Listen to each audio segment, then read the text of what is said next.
Hello, and in this video I'm continuing on my London City build.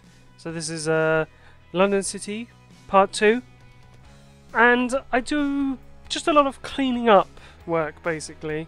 This has been recorded over several live streams that I've made, and also just some recording sessions that I've done just to get some more progress done. Because even after 2 live streams I found that I hadn't really done much. So this is like an intermediary part. I think part 3 will be much more of the airport will be complete, and hopefully part 4 the airport will have been finished, and maybe I can do some housing on the outside of the build. I'm still not 100% sure if I'm going to do housing around the airport. We'll see. It depends how long it takes me to do the next 2 parts, because I do tend to be very slow with these parts. So as you can see here, I'm tweaking the DSLR, I believe, line that runs to London City from well, London itself. And I'm not 100% happy with it. I ended up having to use monorail tracks just because of the station I was using, and the tracks, there aren't 4 tracks there, there's only, I believe, 2. So I may go back and tweak that in the future, but this is all subject to change. So this is the pick-up and drop-off area where taxis and buses well, pick up and drop off people. This part was built in a live stream, and it looks fairly close to what's there in real life. I do end up tweaking it after I finish the live stream, and I probably will go back and tweak it again. Now these glass walkways, not 100% happy with them. They're not really the same as in London City, but the only problem is there aren't really any good glass sort of walkway designs. There's plenty of like jet bridges and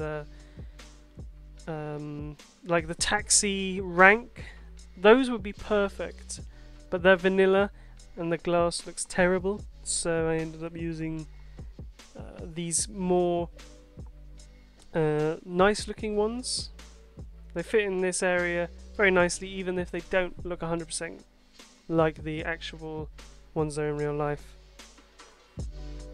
So here I'm creating the sort of drop-off area where people can, just civilians can go and drop off passengers for planes and also pick them up. This is very unusual for most airports. Most big airports tend to not have cars be able to drive so close up to the actual terminal. I guess because London City Airport is so small that they allow this, because there's pretty much nowhere else for them to go. There is even a car park out the front. Now I'm not 100% sure who parks in that car park, but there is a car park there. So I'm using the curb trick to sort of differentiate the poppable asphalt from the concrete style.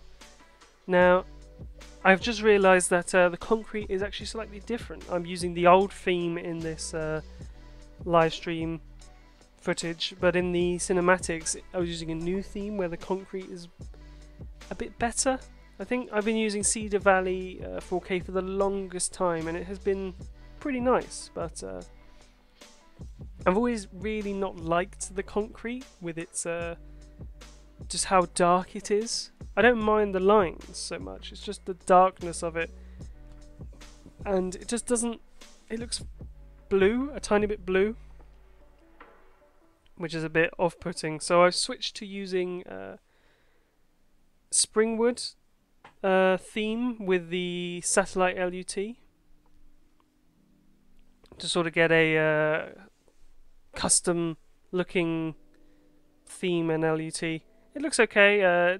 Obviously no theme is 100% good for everything, so I do switch it up on occasion. So here I am detailing up the crossing for the pedestrians to get to the buses and taxis. Now in real life they have this sort of red red lines either side that are this thick. I'm not really sure why they have these lines, but it actually makes the crossing look quite nice, and I guess just makes it stand out more. I may end up using this more in the future for other builds. I just like the look of it. I'm not really sure why. It just looks nice.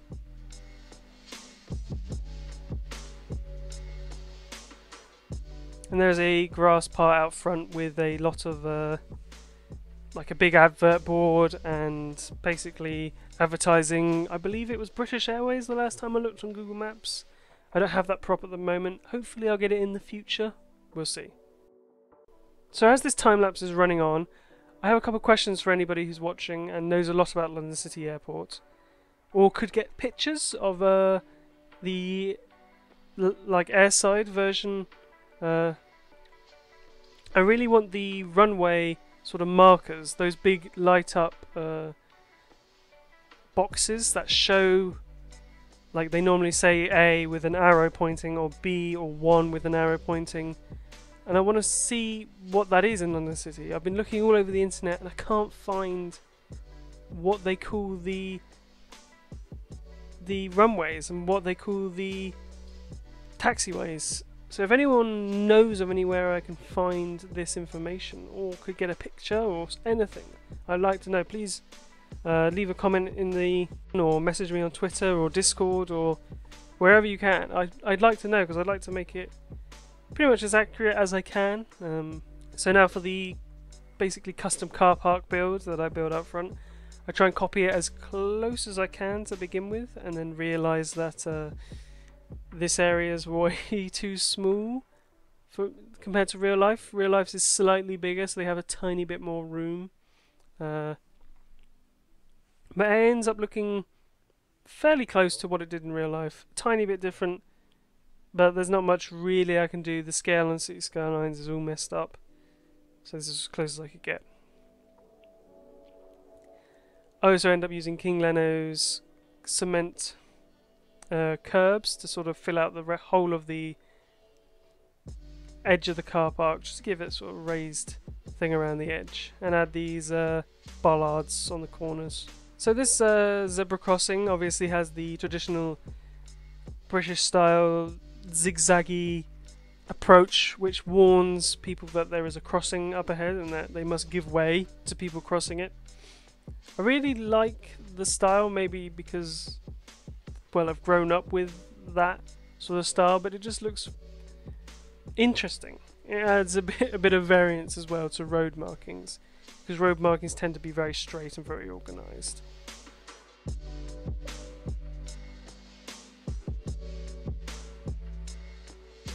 So now we skip to the part where I'm doing the more ramp markings. Now London City has different ramp markings on different ramps, it seems. For a couple of the ramps they have this square box. I'm not really sure why. I'm just looking at satellite images and that's what it tends to look like.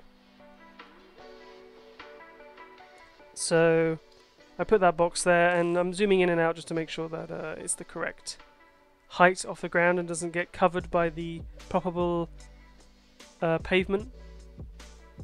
I also go back to my old detailing and add a load more decals. I sink a load of decals into the ground. I add a lot of dirt decals to where the GPUs are, because GPUs tend to kick out a lot of dirt, a lot of just grime and stuff from the exhaust, so they leave a mark where they usually are. And since the GPUs are always at this front part, there's going to be a load of rubbish there. So basically this is before they've cleaned it, because they do tend to clean the ramps at airports. But I thought it would be more interesting if I did it just before it got cleaned. So it's very dirty. There's a lot of tyre marks, a lot of wear marks just all over the place. Now I'm not sure if this is correct, but I believe the fire brigade tend to clean ramps because, well, they have the equipment there, so they just use the hose to wash all the dirt and grime off, and it tends to get it fairly clean.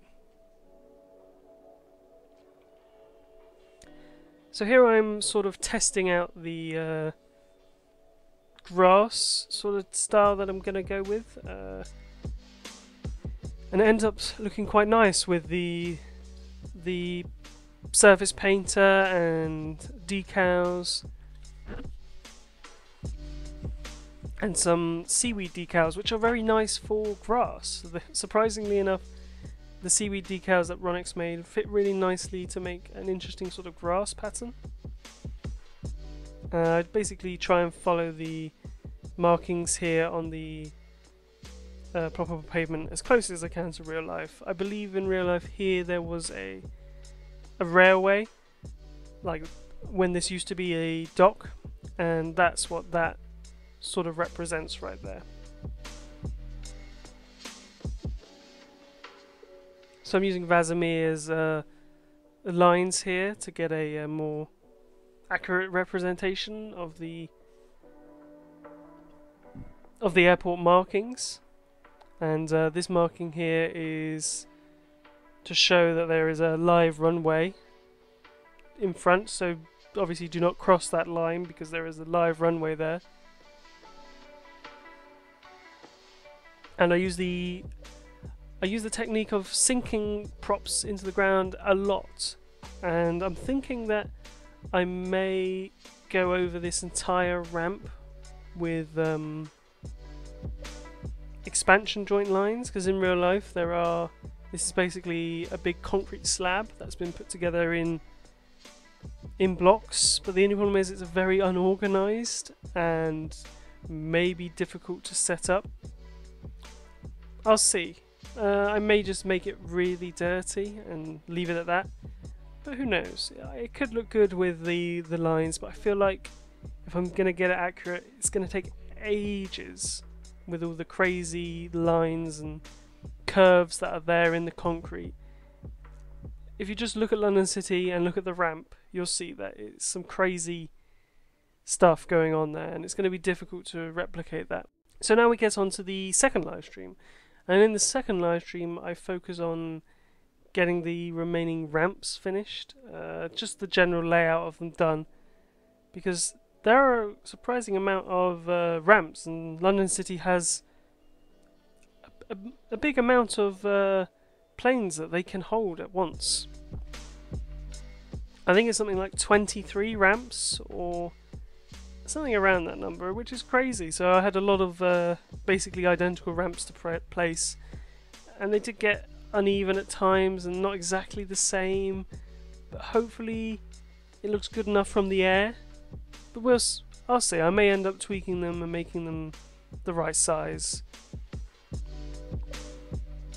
But what I'm getting at the end here is doing the more private end of the ramp, where there's some private planes parked, and I believe like a private shuttle plane service down here has a building down here. There is also the firefighters' practice plane that they use to practice to put out fires. I do basically finish that in this video. So that's pretty much all I can say about this build. Like I said, it's a transitionary sort of filler episode that has to be in it, which is not great. I did get some nice cinematics at the start, but hopefully episode 3 will be pretty much almost finished. Hopefully, we will see. I may end up having to do 5 or 6, but I'm hoping to get this finished within 4 parts, just to get the general gist of it done. So I finish up this area down here where they store a lot of buses, tug equipment and materials down here. So I hope you enjoyed. I'll see you next time.